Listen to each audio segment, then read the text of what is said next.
Alam mo, ang maging OFW, ang isa sa pinakamahirap na desisyon na gagawin mo sa buhay mo kung mag-a-abroad ka. Dahil kailangan mong mangibang bansa para sa pamilya mo.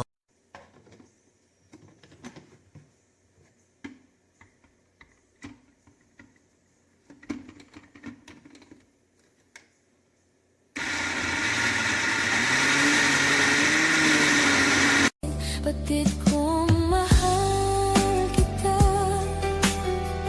ngunit takot naman ang puso ko, baka masaktan lang.